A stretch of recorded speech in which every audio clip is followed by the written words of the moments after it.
tanggal lahirnya berapa? 31 Januari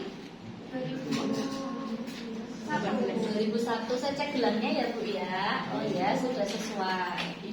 Nah, perkenalkan Bu, saya Husnul Khotimah yang bertugas, perawat yang bertugas pada pagi hari ini dari jam 7 sampai jam 2 siang. Nah, untuk pagi hari ini saya akan melakukan pemeriksaan saraf. Jadi ngomong pemeriksaan saraf saja, karena untuk orang awam, jangan mempersulit orang lain.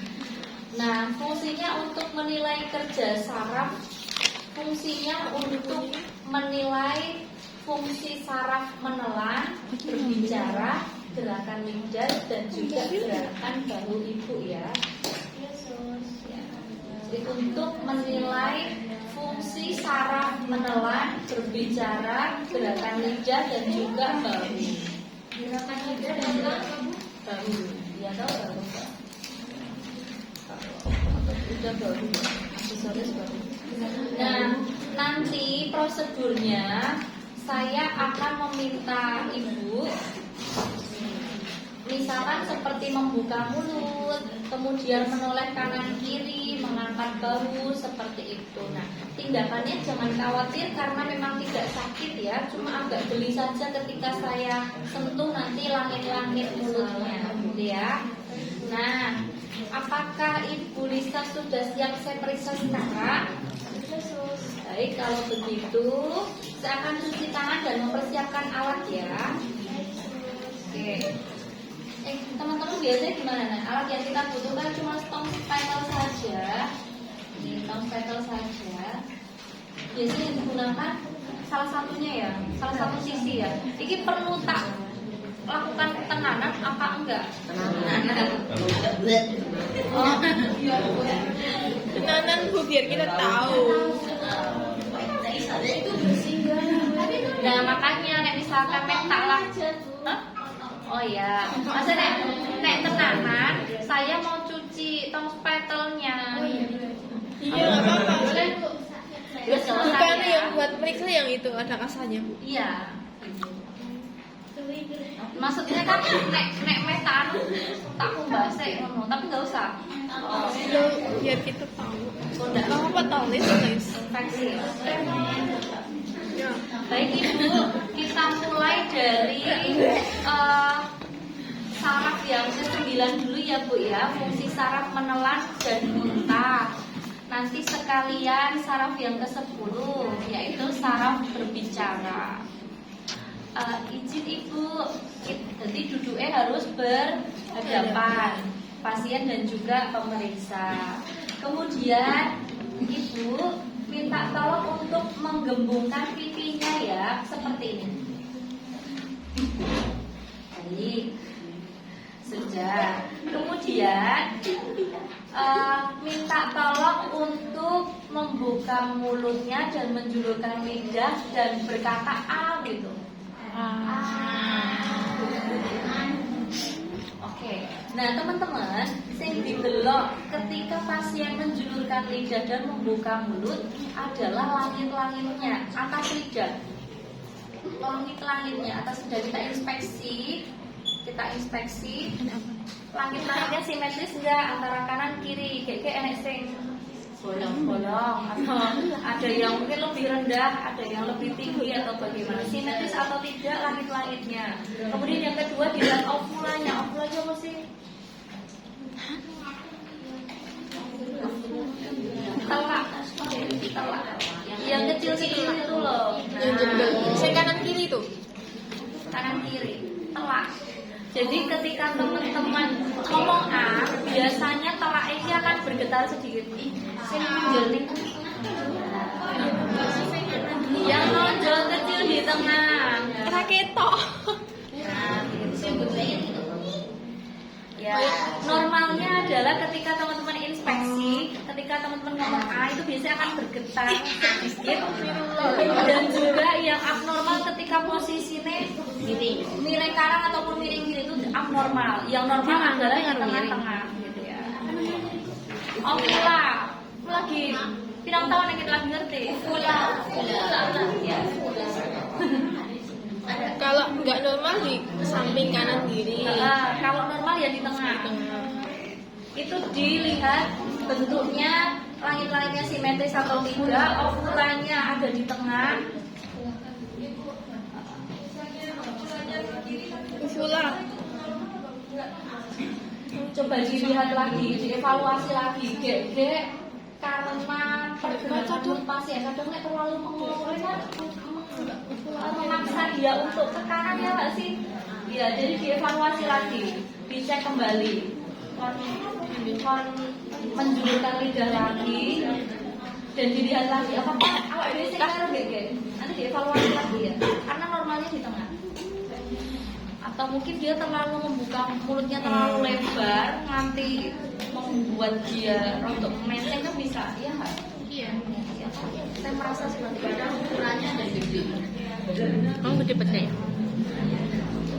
Oke, lanjut ya. Nah, setelah inspeksi selesai, kita lihat lagi. Ibu Lisa minta tolong lagi untuk membuka mulutnya dan juga menjulurkan lidah berkata A lagi ya. Coba. Nah, kemudian kita masukkan tong spatel, teman-teman. Kita masukkan tong spatel ke langit-langitnya. Langit-langit dhuwur lidah. Wis ngerti lo langit-langit? Iya.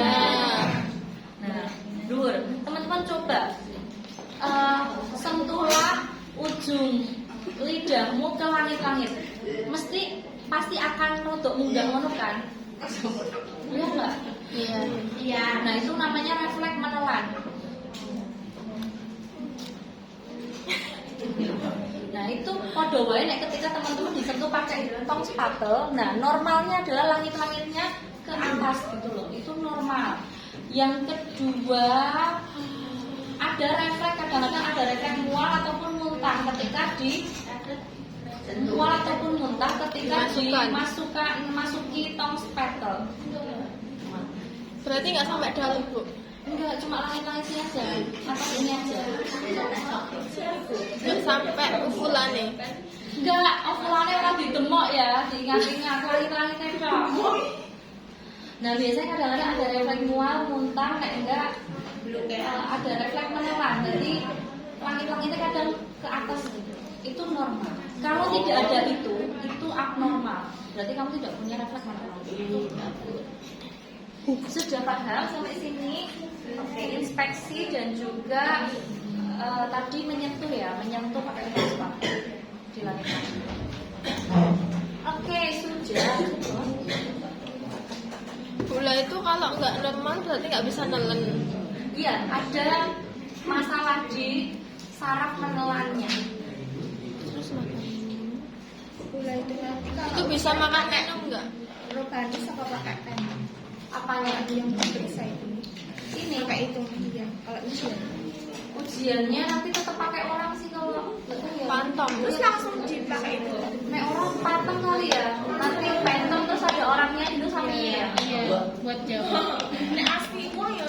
Oh, asli. Bu, kalau nggak punya refleks menelan berarti nggak bisa makan minum. Mungkin bisa makan minum, cuma dia ada gangguan. Susah masuknya. Ke pemeriksaan selanjutnya, karena tadi sudah refleks menelan, muntah, bicara di sistem saraf 9 dan juga 10. Coba selanjutnya lihat tulis yang ke 10, yaitu saraf apa namanya yang ke 10? 9, 10, 11. Aksesorium. Nah, yang 9, 10 jadi satu ya. Kemudian kita yang ke 11 yaitu aksesorius ataupun mengatur gerak otot bahu leher. Bahu kan? Bahu kan bahu. Iya masih bahu benar. Bahu. Kemudian leher dan juga kepala yang belakang telinga. Bu mau tanya yang 9-10. Iya. Tadi ini ada deviasi palatum mole itu apa? Jadi kalau deviasi itu adalah abnormal. Apakah ada abnormal? Di palatumnya. Abnormalnya gimana? Iki kayak gini wi. Bisa antara dua tengah hidung, kok septum nasal gitu. Kalau labium pokoknya intinya dia ada abnormalnya, entah itu misalkan tidak simetris atau mungkin ada yang lebih rendah salah satu. Ya. Saraf aksesorius. Baik, Ibu Lisa minta tolong untuk menoleh ke kanan dan ke kiri ya Bu ya di sini. Oke, nah pemeriksa memberikan tahanan ke pipi pasien. Ke pipinya pasien, silakan Ibu Lisa untuk menoleh ke kanan. Ya, jadi kita lihat apakah pasien itu bisa melawan tahanan yang kita berikan. Jadi sudah. Nah, nek lanang kalau nggak berjilbab juga biasanya nampak ya otot-otot namanya apa ya? SC Yang sternum serius. Sternum itu berarti sternum. Dia ototnya itu dari sternum. Kemudian kledo itu adalah clavicula. Mastoideus itu belakang telinga. Sini. Panang boleh. Nah, itu silakan diperhatikan juga otot sternocleidomastoideus itu. Jadi dia dari sternum tulang dada depan, kemudian dia ke clavicula, kemudian dia naik ke belakang leher. Oke. Tapi kalau misalkan yang perempuan, yang penting dia bisa melawan tahanan gitu, itu nggak apa-apa, itu normal. Oke, selanjutnya masih di aksesorius. Ibu minta tolong nanti bahunya untuk diginiin ya, bahunya untuk diginiin ya. Tapi kita memberikan tahanan dulu ke pasien. Nah, kayak gini. Oh iya, apa ya? Oh iya. Oh. Nah, jadi kita melakukan tahanan, ditahan dulu, terus pasien disuruh naik. Coba. Berarti pasien bisa untuk melawan tahanan yang diberikan di bahu ya. Oh, belakang ya? Oh, berarti kita di belakang ya? Iya. Oke, sudah. Untuk aksesorius sudah selesai. Lanjut kita ke Hipoglossus. Nah, kalau hipoglossus itu adalah gerakan motorik otot lidah. Gerakan motorik otot lidah itu namanya hipoglossus. Baiklah, Ibu Lisa minta tolong untuk menjulurkan lidahnya ya. Ya. Nah, normalnya lidah itu ada di tengah-tengah. Abnormal kalau lidahnya itu kadang mencong kanan ataupun mencong kiri tanpa disengaja ya. Tanpa disengaja. Kayak misalkan orang yang dengan kondisi stroke misalkan ya, itu kadang kan mencong ya. Dosa. Kemudian yang kedua dari lidahnya bisa kita amati apakah ada atrofi atau tidak, pengecilan daripada lidah. Kemudian selanjutnya meminta klien menggerakkan lidah kanan kiri atas bawah. Kayak gini ya Ibu, minta tolong untuk digerakkan lidahnya gini. Oh, mingkem tau. Tak kira apa. Atas, bawah. Kayak gitu ya Bu ya. Lucu. Bisa kayak gitu. Oke, kita menggerakkan lidah kanan kiri atas bawah. Baik, kemudian meminta klien menjulurkan lidah dan pemeriksa memberi tahanan dengan tongue spacer. Nah, kayak gini, jadi kita tongue spacernya dikasih di gone depan mulutnya pasien, misalkan ya. Nah, depan mulutnya pasien, pasiennya disuruh untuk menjulurkan lidah dan menahan tahanan yang diberikan oleh pemeriksa. Coba dijulurkan lidahnya Bu. Oh, berarti dimajuin. Iya, dimajukan. Tuh, apakah dia bisa melawan tahanan di tongue spacer?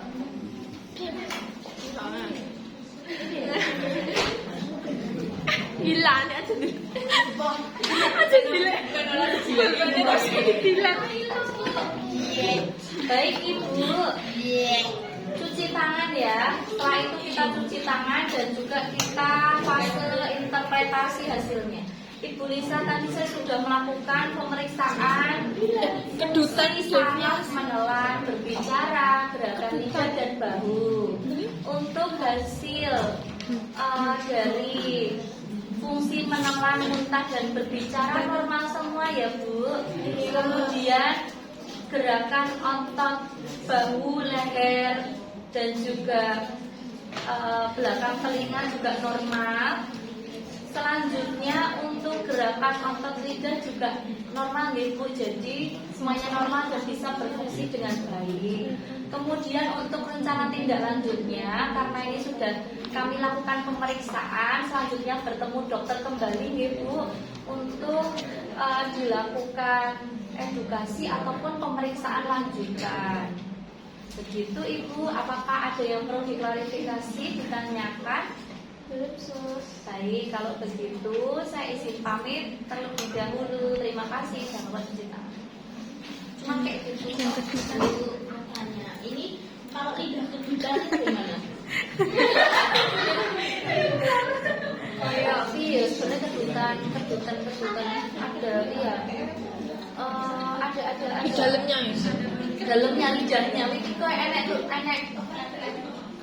getaran. Ada lidahnya bergetar.